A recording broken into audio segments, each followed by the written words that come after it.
What happens if the sinus membrane tears? Okay, yeah, that can happen.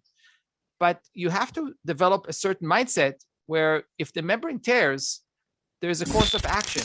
There are certain things that you can do. So if the membrane tears, I'll tell you right now, you can abort and close up.